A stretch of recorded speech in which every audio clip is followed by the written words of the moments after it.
Welcome to the game. I'm Russ Cohen. We've got Nikco Riesgo. Nikco, how are you? Russ Cohen, my man. And Mike Augello, how are you? Fighting off a fall cold, but otherwise well. Okay.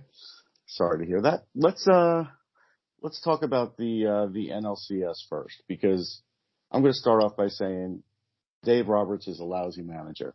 He's burnt out his pitching staff. He burnt out Max Scherzer. He's now, for whatever reason, in a game where your season is on the line, decided to go with Joe Kelly as an opener. He burnt him out because he's walked off the field with an injury. And basically, I don't know what else to say about him, Nikco. I just don't think he's a good manager.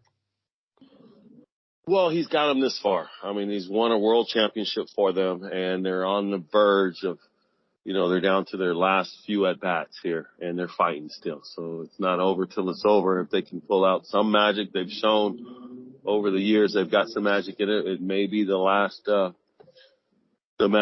magic that they have for this year. All right, they're going to have to regroup. I mean, how could they even think about winning without Muncy? He's been the heart of the Dodgers most of the year and last year for the championship. And even Turner, I got a chance to talk to the one of the medical trainers there for the Dodgers, and he said Turner's neck is just not the same. He's really in pain right now, so he's just not his same self. So the Dodgers are in a puzzle here. Well, I mean, the injuries are an issue, obviously. I mean, when you're playing a 41-year-old Albert Pujols and you really have no other choice because Muncy's out and Justin Turner's out for the playoffs, and I think Trey Turner Trey Turner was also injured, unless I missed there are too many Turners, so it's tough to keep track of what's going on. But really, I mean, Dave Roberts, he falls in that category of being one of these push button analytics driven managers.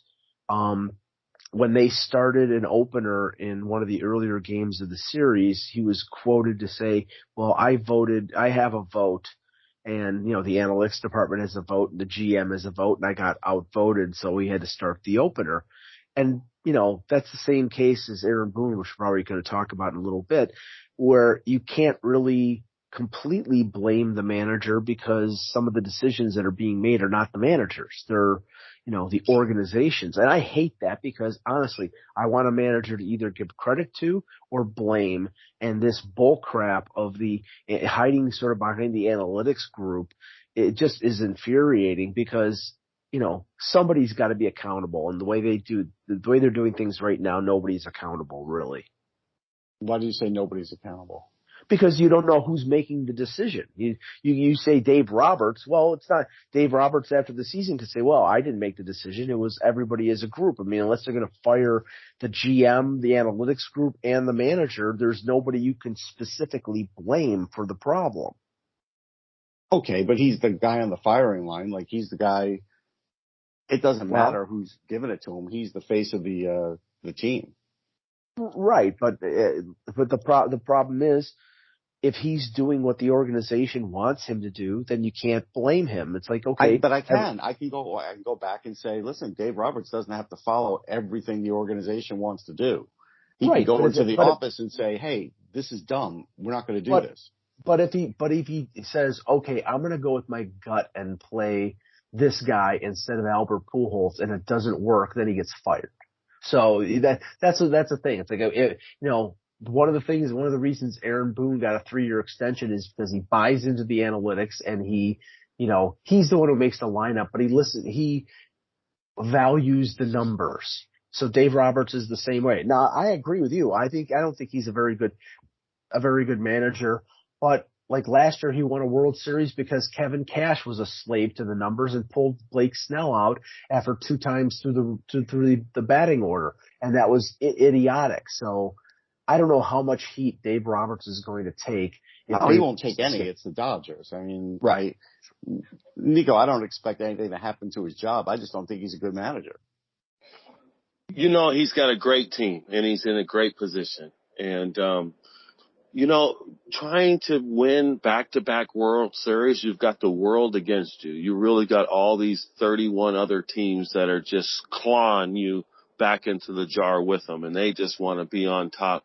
And that's an enormous amount of pressure. And then you've got the Trevor Bauer. I know nobody wants to say his name, but that was a tremendous blow to the heart of the dynasty, all right, and especially trying to go back to back. All right, they tried to bring in Max Scherzer for the savior, and they wore him out. Like you said, he came in and won about every single game. And when he steps on the mound, even though he gets tagged, they come alive and they score.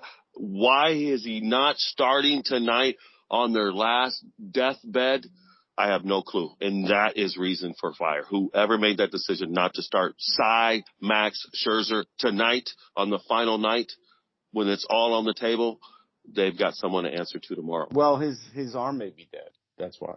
Well, they said in the pregame that Scherzer would start Game 6 and Walker Buehler would start Game 7. So what that means is, right. What that means is that basically one of those 3 games they're going to have to start the opener because they don't have a starter to start in one of those games. So better to start your good starters in Game 6 and Game 7 when you're not going to be playing, when your season's over, when you're packed up at home.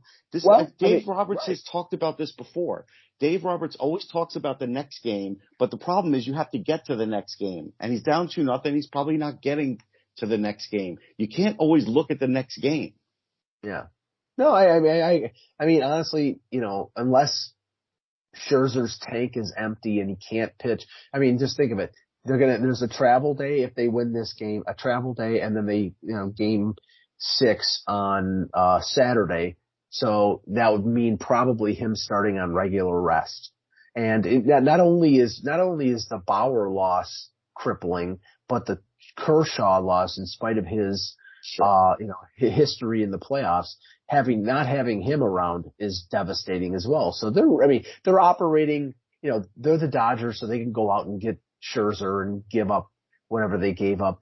But, they have an endless supply of money. But, they're on their third, fourth, fifth, and sixth starters and guys that they picked up at the deadline playing key positions because other people got injured. So they're really operating with a skeleton crew, so to speak. Yeah, boo-hoo for the Dodgers. Okay. Yeah. So let's talk about the Red Sox and the Astros. Nikco, what's your take on the series so far? I love this series. I mean, they both have come alive with those bats, and the Astros just will not die. They want some of those Dodgers so bad, all right? And whatever it takes, I mean, they just want to win, and they want the Dodgers to win. So they want to beat the Dodgers just fair and square. There's no cheating now. Now what's up? There's no banging the trash can. Let's bring it, and let's bring it on. But like I said, we're going to see tomorrow, all right? If the Boston Red Sox can stay alive and keep it the game, go to Game 7, they have a chance. Other than that, the Astros, I think, are going to put it away tomorrow. Yeah, hard to argue against that, Mike. What's your feeling? Oh, this is just a matchup of 2 completely lovable teams that, everybody wants to see win. Somebody asked me, it's like, what are you hoping for in the Red Sox Astros series? I'm thinking a midair collision. Seriously though. I mean, these are 2 incredibly flawed teams. I mean, great offensive lineups. And, when you have Devers and Bogarts and JD Martinez and Verdugo and some decent table setters on the Red Sox. And then obviously Correa and, Alvarez. And I mean, they're both, but the pitching staffs are brutal. I mean, you're bringing in Garrett Whitlock, who was a Rule 5 pickup from the Yankees, and I've heard observers of the Red Sox say that guy was the MVP of the Red Sox because their bullpen was so flawed that they had to bring that guy in a ton of times during the regular season, and if he hadn't had a good year, there's no way they would have even made the playoffs. But the Houston rotation is nothing short of, unimpressive. I mean, McCullers, I believe, is out for the rest of the playoffs, so it's now even thinner. I honestly think that whoever wins this series is going to lose in the World Series to whoever comes out of Atlanta and LA. But it's, I mean, especially the game 5 where the Astros just opened up a can of whoop ass on the Red Sox. You know, I don't know. First of all, I don't know how these two teams got here. I don't think the Red Sox were the better team against the Yankees. I don't think the Red Sox were the better team against Tampa Bay, but it doesn't really matter what I think. They got there. But Right. their flaws, I think, are finally going to cost them now, and I do expect Houston to finish it out in Game 6 or Game 7. But if they don't, you know, their flaws are pretty out there too. And this might be the last kick at the can the Astros have, because they're probably going to lose Correa, and I think Verlander, even though he's been out all year, is also a free agent. So this may be the last kick at the can for that World Series level Astros club. Nikco, what's your feeling about the breakup of the Astros after this year? You know, it's sad to see. You know, a lot of these teams are going, you know, the Billy Bean money ball, and you see the Mets trying to go that way, and it's just saddening for the game because, you know, when you look at it, the player becomes a number, and that's it. I mean, they don't care about their family. They're a human. I mean, it used to be a family organization. When you're at the bottom, you still bleed the same blood at the top, because someday you could get that phone call, and that's what it's all about. And just this whole money ball of trying to get the most and exploit the most out of the players, you know, for as long as you possibly can, and just throw them away and just keep everything at a low budget. And just everything is capitalism and business as usual. I mean, that's a different, really dynamic to the game. It really, I don't think it fits here. Well, I sort of quibble with that, Nikco, for one reason. I mean, this team tanked for a number of years to get high picks, to get a bunch of good players, and now I think they've been to the ALCS or the World Series the last 5 years in a row. So, you know, they've had a string of success, and that was sort of planned out by the organization. But at a certain point, when you have a collection of good players, unless your ownership is prepared to spend $300 million to re-sign Bregman and Correa and Springer and all the star players and Altuve and the pitchers, they're not doing it. It's like, it's just not, I mean, it's not Moneyball. It's the fact that they would have to spend as much or more than the Dodgers to be able to keep that team together. And they don't have that kind of market. They don't have that market. Now, let me ask you this, because now we're not talking about just the Houston market now. We're talking about the global market now. And if they can tap into the international, even if, you know, there's China baseball fans, if that market can be tapped and they're all Astro fans, you know, there could be 100 million Astro fans that buy the hats. Who from the Astros is going to appeal to them, though? Like, that's the problem. Well, if they keep their players, that's the thing, and they win world championships, and you know the whole thing of Major League Baseball already, though? is to grow the just grow the budget, and when you're ideally you're going to make 30 to 40 times your budget. Well, unless they sign Yao Ming and he can be a pitcher. I mean, that's probably not going to happen in terms of China. And all you have to do is have one player mention Tibet or the Uyghurs, and China will block them out. I mean, I get your point, Nikco. I mean, there's probably money to be made out there internationally, but I think they're looking at the here and the now coming out of the pandemic, the fact that the crowds are smaller, the fact that, it would probably cost them, for Correa, it'd probably cost them as much as Lindor signed with the Mets, which is what, $35 million. Yeah. They're not going to spend that money, even though Houston is a top 10 TV market. I think they're almost at the point where Atlanta was in the 90s, where, they keep getting to ALCSs and not as many people are showing up like Tampa Bay. Now let me ask you this, because this now opens up the door for like a 40-year contract agreement. Correa, you're my Hall of Famer. We picked you. You're an Astro, and we're never going to let you go. Give us a 40-year extension, 40 years, $10 million a year. That's $400 million a year. And you stay as an ambassador after you stay until you're 100 years old, and you play until you say you don't want to play. Nobody in the game is worth that. Yeah, Well, it's only 400 million, or you know what I mean? When you spread it out, you get to leverage it. Look at Bobby Bonilla did. Just think if Bobby Bonilla was still playing for all this money he's getting paid for. And look Just what it did for spread the it Mets all organization. out. Believe me, if I was the Mets owner, believe me, Bobby Bonilla would be my DH right now. He'd probably be getting some of his money. But agents like Scott Boras are not going to agree to a deferred 40-year contract like Rick DiPietro in the NHL. No, they want the big money, the big AAV. Even if it's 5 or 6 years, they want to hit $40 million. They don't care about $400 million over 40 years. They want their money now. So that's never going to happen. Yeah, it's not. Speaking of never going to happen in Moneyball, Billy Beane turned down the Mets predictably. I mean, he's a part owner of the A's. He would have to sell part of his team, and hopefully you're not drinking, Mike, but whatever. We don't care. It's a family show. It's ice water, so there you go. I know, of course. Yeah, sure it is. Anyhow.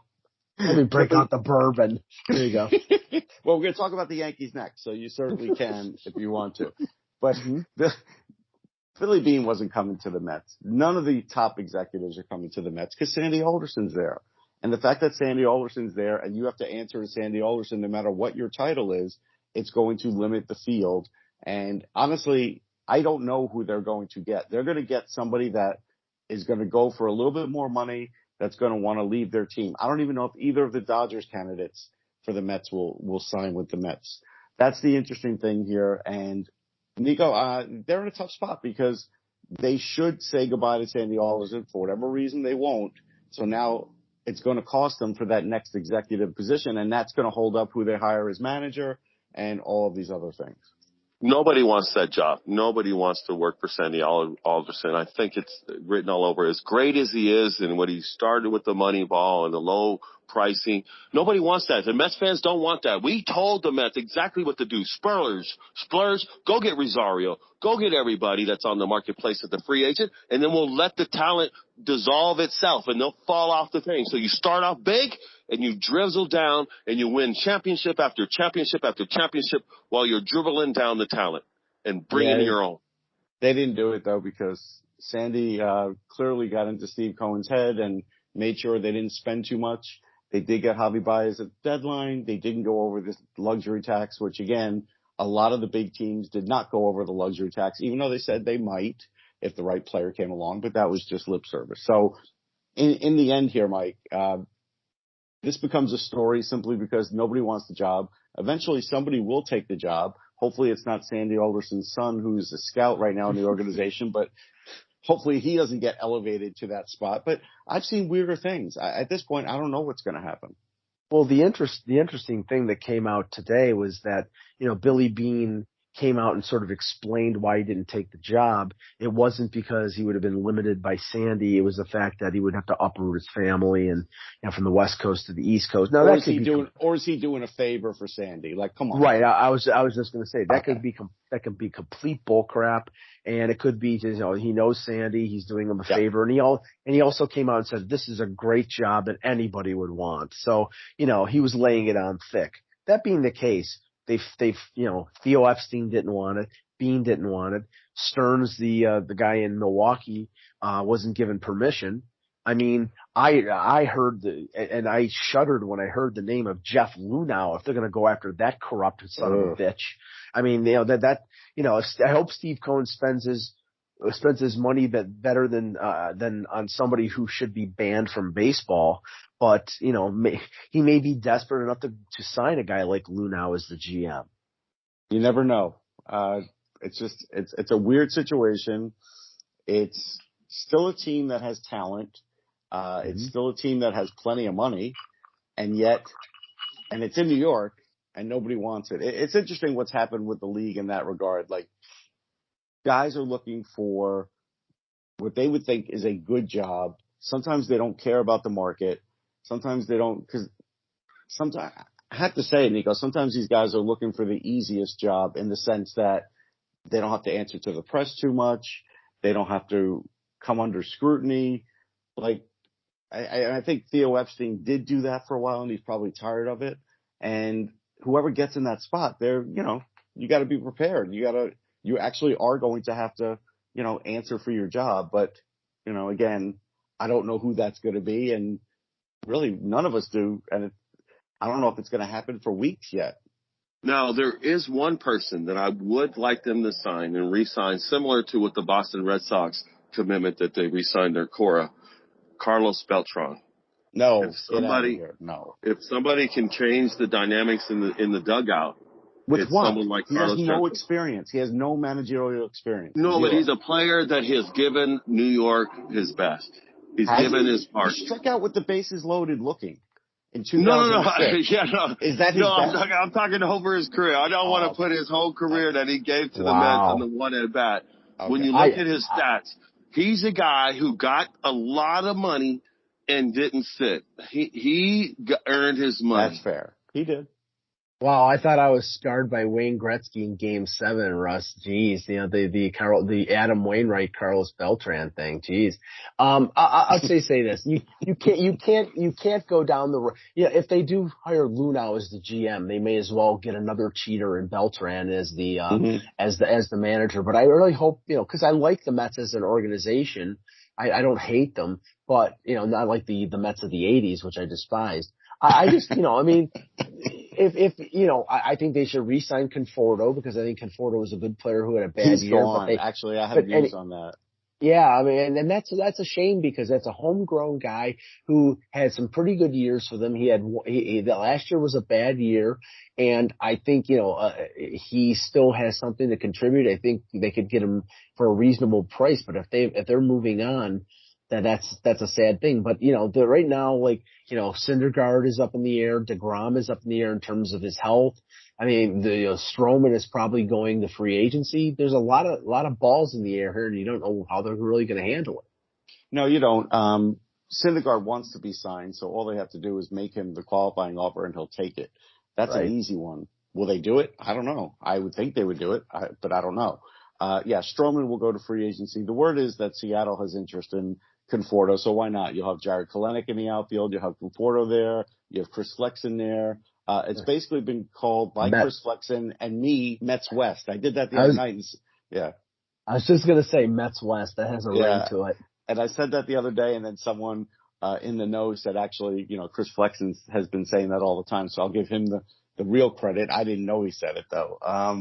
It's turning into that. So that's probably where Conforto goes, or just somewhere else. So, now we see reports from SNY that Baez could get signed soon. I think the only way Baez gets signed soon is if he comes in under what they perceive market value is, because that's the only way they're going to do it. So I don't know. Will he do that to play with his friend Lindor? He certainly made enough money. If he doesn't do that, I doubt he goes. Like if he's looking for his top price, something close to Lindor, I don't think they're going to do it. So let's talk about the Yankees. Yes. Aaron Boone got re-signed. Happy days. Well, I'm not an Aaron Boone hater. And I'm like, believe me, and I'm in the minority because Yankee Nation or Yankee Universe or whatever you want to call them, they wanted blood. They wanted his carcass on a platter. They wanted him gone. That's what they're used to. You have to be fair. Like they've been trained to want that.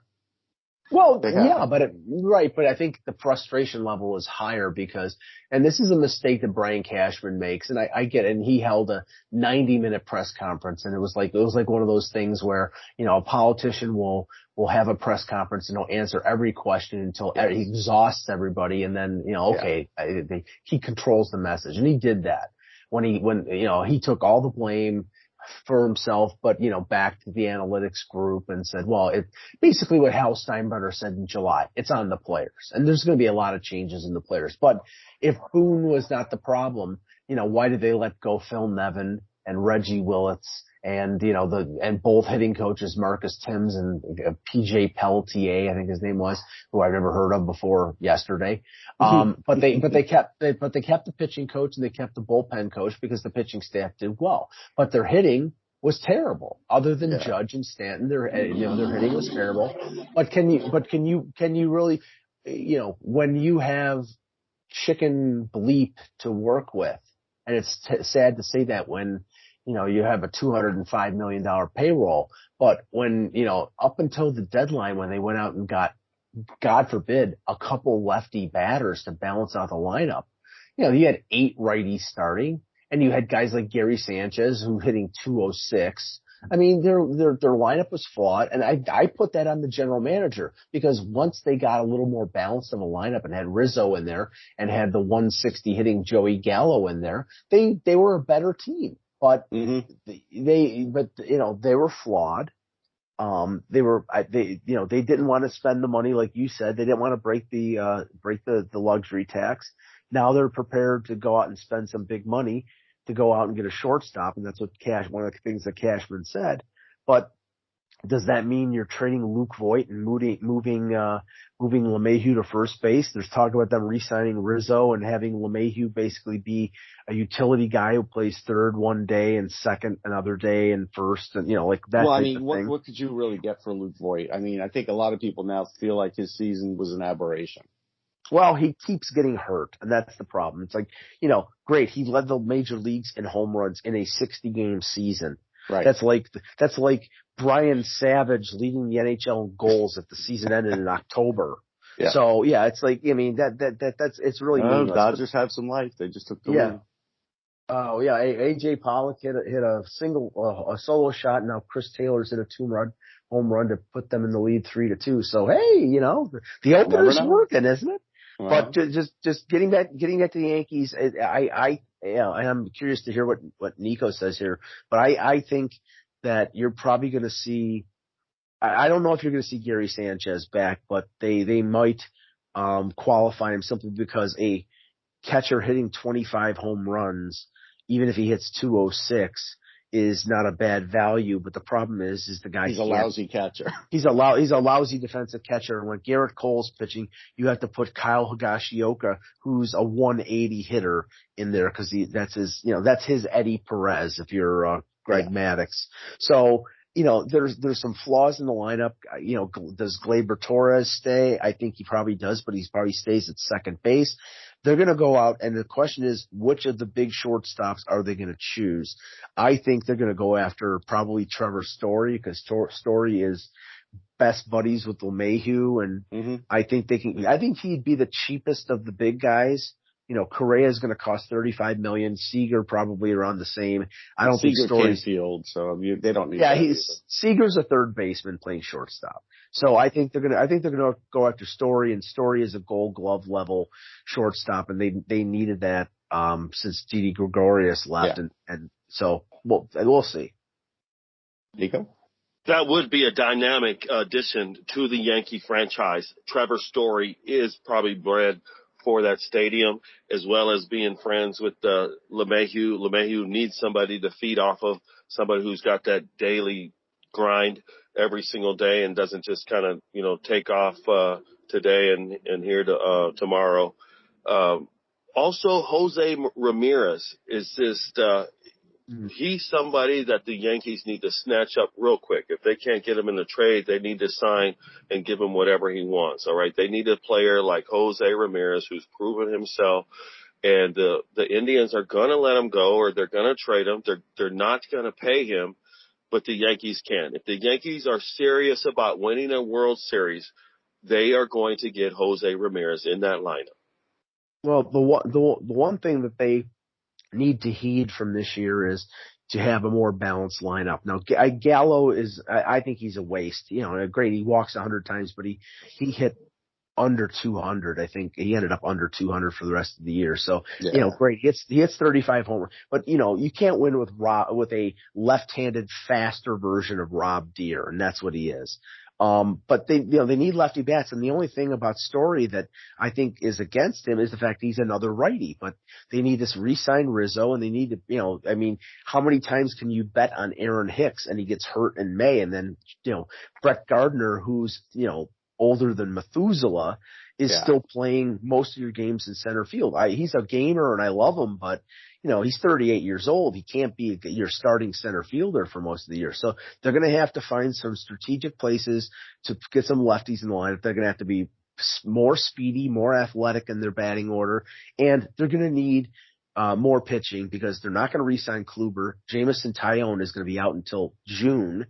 And, so you've got to help Cole. I know Severino will be back, but I think maybe they go after Stroman. I think they need two starters who can eat innings. And, I think that's the most important thing for them. All right. Well, we'll keep up with the playoffs. We'll keep up with these teams in the off season. That's it for the game. We'll catch everybody next time. My man.